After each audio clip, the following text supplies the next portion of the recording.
Greetings again, my friends in YouTube, on YouTube rather. The question now is, can a martial arts student be higher ranked than their master? Right off the hilt, yes. Yes, they can. And yes, you can. Ask the question again in a different way. Can the student outrank their instructor or master? Yes. Give you one example right off the hilt. Number one, if you have obtained the rank of, let's say, second degree black belt in a martial arts style or system, and your instructor is a fifth dan or master in that particular art, and your instructor passed away, and you went on to another school, and you received a fifth dan and or sixth dan even after your instructor has passed, technically you outranked your instructor. That's just one. Something similar or a situation similar to that one. Let's say you are a second degree black belt under a sixth degree black belt master in your school, and you leave the school and you spend the next 10, 12, or 15 years at another school, and they promote you to seventh dan in that period of time, and your instructor is still a sixth dan. You have just outranked your instructor. So that's two examples. So what is the issue with people being so sensitive about saying that a student can't outrank the instructor? That's a lie. That is a falsehood. And the truth is not in the person that's saying that, because you can outrank your instructor. Now, am I saying this from a competitive standpoint? Should you be competing against your instructor? By no means at all should you compete against your instructor. But the fact is, as long as you're learning, as long as you're progressing, you can potentially outrank your instructor if your instructor has chosen to be comfortable where they are, and they no longer are pursuing excellence.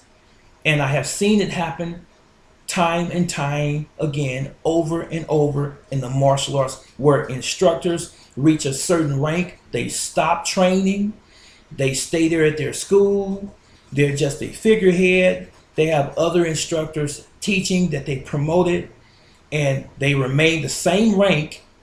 And when they have another student who decides to go somewhere else, or who doesn't show up after a period of time because the instructor is not giving them enough attention and or training, they go to another school, and then they get promoted there, and they get promoted beyond the rank of their previous instructor. And then once that instructor gets wind that that student has been promoted to that rank, or they hear that that student is beyond their own rank, then they begin to criticize the student and say, you can't outrank your teacher, you can't outrank your instructor. But you can. That's real simple. And it doesn't take a fifth grade education to understand what I have just laid out for you. It is possible to outrank your instructor. Should that be your goal? No, shouldn't be your goal.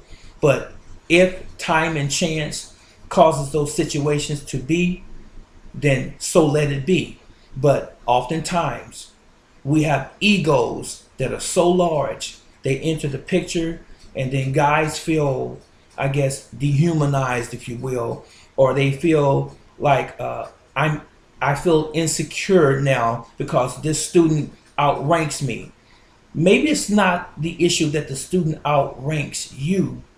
Maybe it's the issue that you have stopped training so that you can continue to be the instructor that you should be.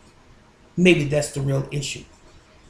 And I want to add this one nugget, or this one tidbit in addition before I close. Martial arts is a way of life. Hear what I just said. It is a way of life. One of many ways. It is the only endeavor that I've ever participated in my entire life that you don't retire from. Albeit I've heard individuals retire, and I've heard individuals talk about retiring. You don't retire from this. This is something you do until the day you die, to the day that you can't do it any longer.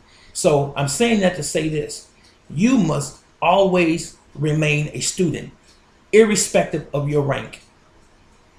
I'm Grandmaster Stroud. It's okay to call me brother teacher.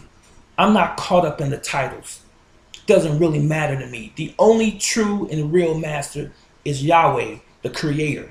He is the master because he knows those hidden things, those unseen things. Because if it was not for a God, if it was not for our creator, we would have no knowledge. We would know nothing. So all we are doing is peeling back what has always existed. And we're finding the truth that we can identify with. The truth has always been here on the earth. There's no new thing. The Almighty knows it all. So he is the true master or grandmaster. So with that, I want to say this to you. If you are in the martial arts or bodybuilding or any physical endeavor or occupation, train. Train every day that you possibly can. Train often so that your particular skill set becomes second nature and part of who you really are. It's not something that you should have to think about or try to find it when you are faced with a situation where you have to defend yourself or your loved ones. You don't need to be thinking, what should I do? It should be like the Japanese maxim. It should be mushin noshin, mind of no mind. When it's time to protect you and your house, you just respond. You don't stand there and like, well, should I throw a roundhouse kick or a reverse punch? Or should I use a osotogari or what have you? You don't have time for that. Your training dictates what you do. And if you train often, if you train regular, it will be there for you when you need it. I tell my students all of the time, this is one of my sayings. We train thousands of times for that one time when we really need it. So think on these things, my friends, and let me know what your comments and your concerns are in the section below. And like this video and share it if you would like. This is Brother Teacher. I love you. Yahweh love you. And I'll see you in the next video. So long.